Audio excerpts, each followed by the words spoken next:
All right, hello, welcome to the Game Fanatics Podcast. My name is Ben, and today I'm joined by Greg. Yay! And we are going to be talking about the Stanley Parable. You've probably heard some rumblings. Stanley? Is that you, Stanley? Stanley, are you there? I wish I could do the voice. I know, I can't, wish I could do the voice. But yeah, this is also technically a game that's kind of been HDized and updated, because it did come out a while back. It wasn't like a mod that began with? Yes, it was a Half-Life 2 mod or something. So, but just in case you're listening to this and you've ignored everything as far as titles, we're going to spoil the hell out of it. Yes. But you need to play it. And I guess the easiest way to describe it is that it's a adventure game focusing on choice and the relationship between the narrator and player. Would you say that's a fair way? That's pretty fair. It's a game that is not a game that's a game. Right. Mm-hmm. And to understand what we're talking about, you need to go play it. Yeah, I don't think I'm as positive on it as you are. Okay. But I would say still play it. It's still very interesting. Right. For what it does. Because the uniqueness of it. So. Yes, it's definitely unique. So. All right. Off the bat, I want to ask or I'll just tell you, the first ending I got, okay, was I followed everything he said. I followed everything he said, got to the very end with the press the button. Yeah. To destroy Earth or whatever. And it was like, oh, be a hero. And I accidentally pressed no to take over the world. And so then he's like, you had to do it, Stanley. You had to have power. See, the first one I did was where I disobeyed everything. Well, everything except the last one, because I didn't see the last non-door. But it's the one where... Is that the one where you fall down off the... Yes. Okay. Yeah. Those are the ones I did last. Yeah. Then after that was my favorite one, was the confusion ending. Oh my god. With the line? The line. Yes, the line. That is literally the best line in any game. Literally the best line. And it does crazy things too, where it's like you're walking around the lockers, right? And all of a sudden you turn around and it's like, what happened? Yeah. I mean, it is. I find it hard to figure out why or how they put that much character into literally a yellow line. Oh my gosh! But they did. And I don't know, it's the part where he kept rebooting it. Yeah. And it kept getting worse. I love that. I'm not going to do what you want, you know? That was probably the best ending, I think. Oh, yeah, it was great. But one thing I found was weird is, you know how there's the kind of the main ending, you know? The one where you walk out in the field, right. Exit the place? Yeah. I found the developer's ending before that, so... The museum? Yeah. I found that one before I found the actual ending. So I was like, there's things I haven't seen before. Yeah, okay. The museum thing, that was the third ending or something I got. Yeah, so I got it pretty early too, and that was really cool. I'd like to go back now after I've seen, I think, most of the endings. Yeah, I got I found 5 or 6 of them. Then I kind of used a flow chart to figure out which ones I didn't see. I haven't done that yet. Yeah, if you just go to Steam, guys, there's a pretty helpful.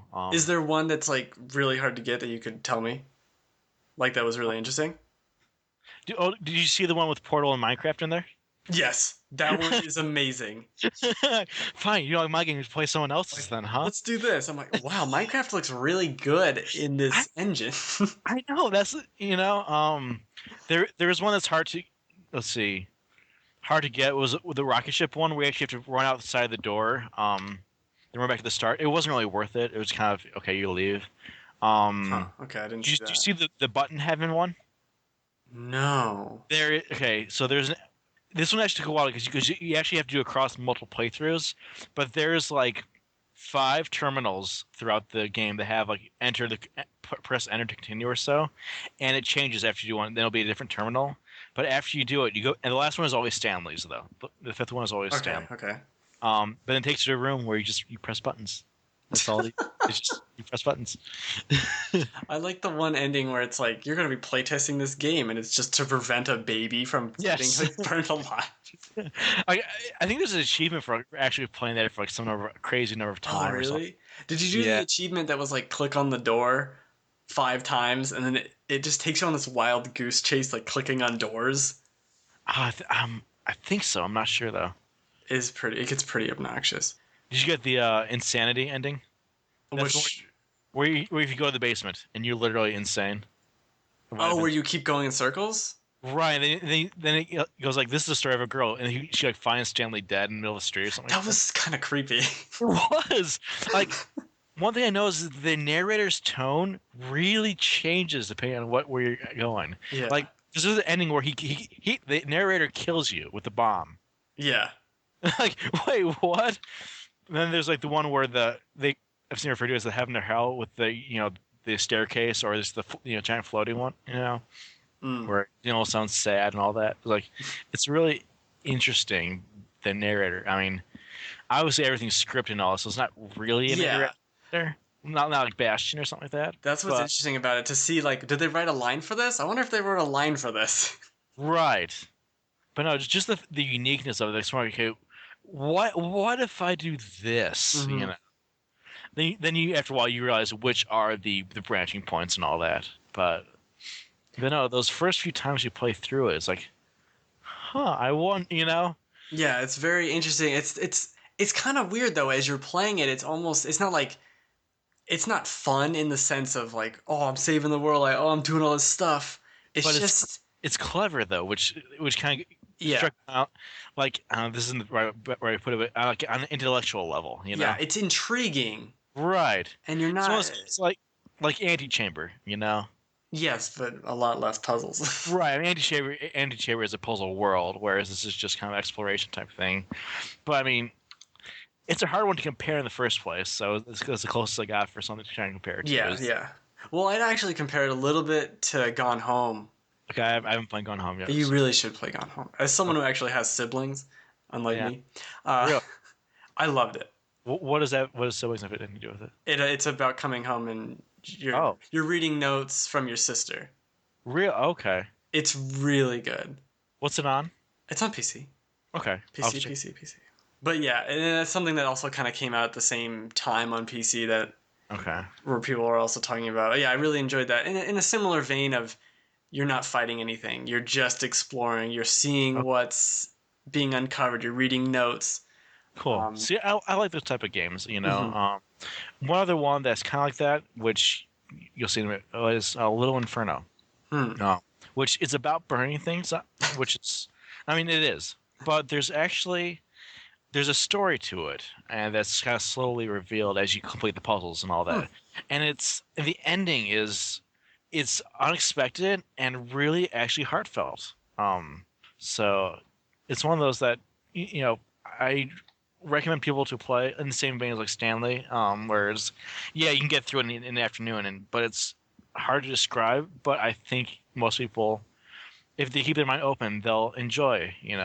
It's a very different than most games we play. And it's not about beating it, because you can beat it in 10 minutes or something. Technically, I mean, Stanley, you can just close the door and there's the ending. Like, oh, you can do that? Yeah, there's an ending where you just close the door. That's what's so cool about it. Like, yeah, I mean, there's a like, you get the slave ending where and you go to the office and you have to do what he says. No, see, now I'm feeling like I missed like all these endings. There's a few that are really cool. But there's like a flowchart on Steam that tells you where the branches are. I feel like I got like 10. There's like a dozen or a little more endings. The thing is, the fact that you can reach some of them in a few minutes, though. Yeah, it's really imaginative, and I like, it's kind of saying stuff about games like. Right. It is, but it isn't, because it's kind of saying, oh, you think you're being led by this narrator, or you think you're doing this, but everything's being created. You can't beat the narrator. Right. But at the same time, it's like, yes, so I understand that. Like, I wasn't tricked before when I was playing Call of Duty. Like, I wasn't under the impression I was making it up. So I guess on that front, I was expecting a little more, but. Okay, yeah. While we're talking about indie games that kind of enjoy, they're kind of something different. Nilhamra was the one I picked up off of the sale. It's initially it seems kind of dull because it's a platformer, but then you start to get some of the mechanics, and actually, it's a little bit like Okami, where you have colors and you paint and change the world and all that. But it's very beautiful.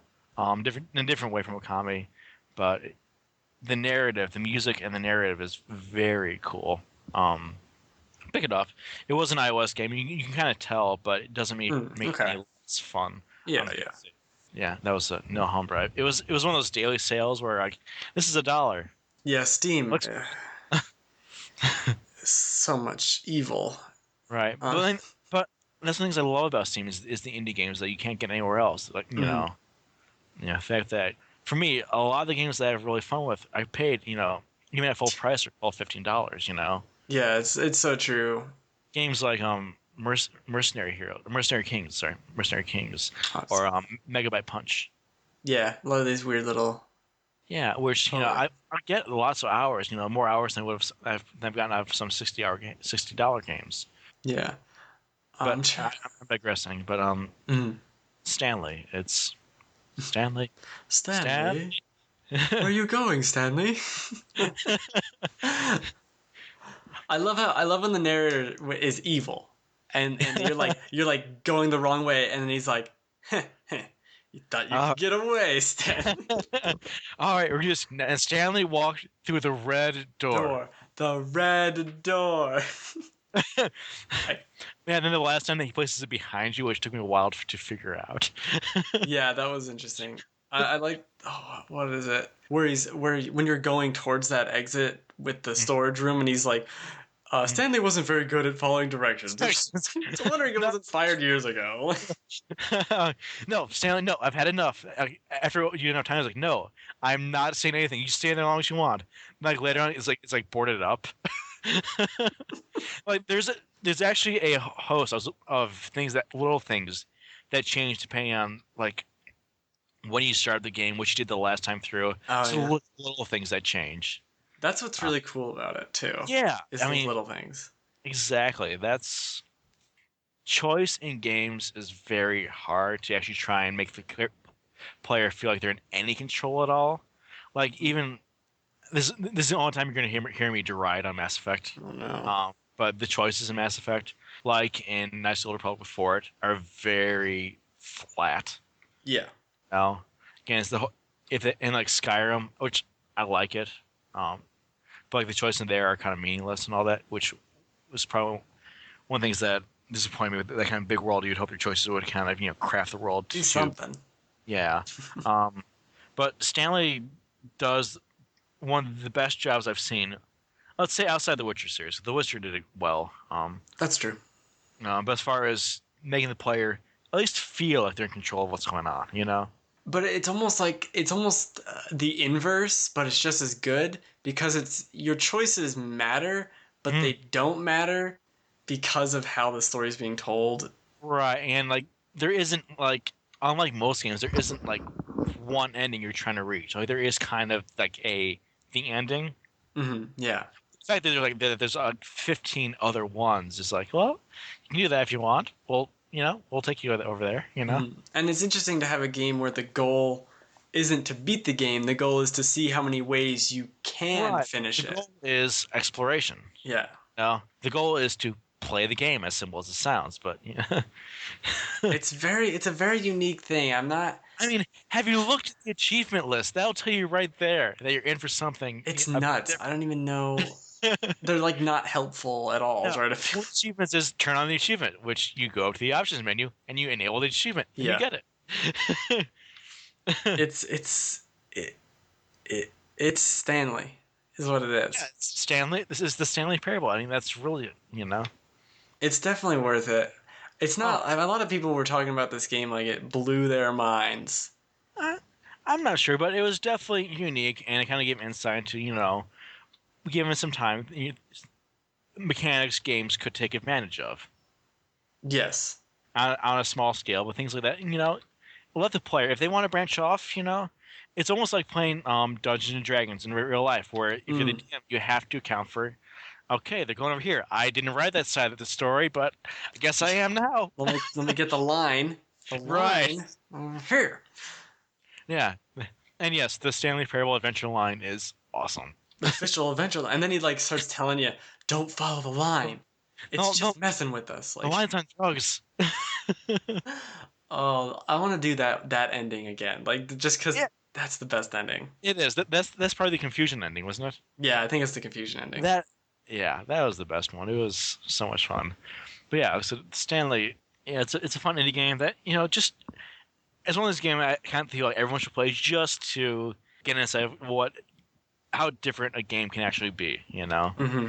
Like you're not killing anything. Like there's no other characters in there. Like there aren't characters in the game. And there's a conflict. Like you're almost fighting against the narrator, right? But in a friendly way. Right. I mean, it's like depending on which direction you go, you're either fighting against the human nature of work, and all that, Mm-hmm. or you're fighting against, like fate almost, the narrator, which is that intrigues me on a narrative level very much. And that is the draw, the choices, and then the narrative, no matter which, the evolving narrative. So yeah. Did you play the demo? I did not. I just, I saw everyone was saying about it, and I found out it got a good price, so I bought it. The demo is actually a completely different thing. Oh, is it really? Yeah. I didn't know that. Because he's like walking you through it, and then it's like, oh, we've reached the end of the demo. Like, wait, you didn't do anything. Oh, let's walk through this door over here. I don't know what's happening. It's like, oh, I know. Pick up that cup. Yeah, and then throw it over there. And it's he's like really confused. Yeah, I mean that's cool. I'll have to check it out. Yeah, definitely check it out. It's pretty cool. I watched the videos and I heard the reputation, so I just bought it and played it. So yeah, it's the Stanley Parable. Yeah, I mean that's interesting. Yeah, I mean it's one of those like unless you played it, you don't really.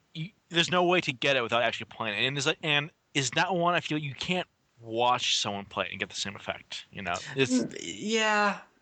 I mean, because a lot of this is the interaction, Yeah, and there's the things. It's like, well, sometimes you can turn around and go back and he'll like say something, and and you want to hear that, and you want to see exactly what you're doing. You want to see the little things. You want, I mean, you want to make it your playthrough of it. Yeah, you can see it. You'll see all the endings and all that, but I don't know, it's just not the same as actually doing it. Yeah, it's worth checking out. It is just for the insanity ending. And just a little glimpse into so this is what games could be. I'm not saying like I'm making it sound like it's the future of games, but that's not what I mean. But it's like just try something different. That's what It reminds me kind of those choose your own adventure books too. Yeah, in a way. That's a good comparison. And I love those as a child. Granted, I always have my finger on the page before, Oh yeah, I'd like every page dog-eared, where it's like, I gotta go back. Go back. I made the wrong choice. But no, it's very smartly and intelligently written. Yeah, very clever, very smart, very Stanley. It's Stanley. So just like saying Stanley, I really do. Yeah. Wish I could do his voice. I wish I could do the voice though. No, I can't do it justice. So it's like a very specific British accent. Yeah. Can't do it. No, unfortunately not. All right, so yeah, that's the Stanley Parable. Definitely check it out. It's unique, to say the least. Tell us what you think about the Stanley Parable, in the comments below. You can also email us questions and comments, and we'll read them on a future episode. The address is podcast@thegamefanatics.com. You can follow us on Twitter. Greg is The Indie Geek. And I'm on Twitter at TGF_KirbyLink. Don't forget to like and subscribe to the video. Check out the site for more up-to-minute news, and we'll see you next time. Go to work, go to the left door, then go through the office, up the stairs. Go play the Stanley. It's good. Yes, go play Stanley Parable. Although, if they got into this part, hopefully they have. But... I would hope. I would really hope. No one's. This was the Spoiler Podcast. This is the Spoiler Parable. The Spoiler Parable. Yeah.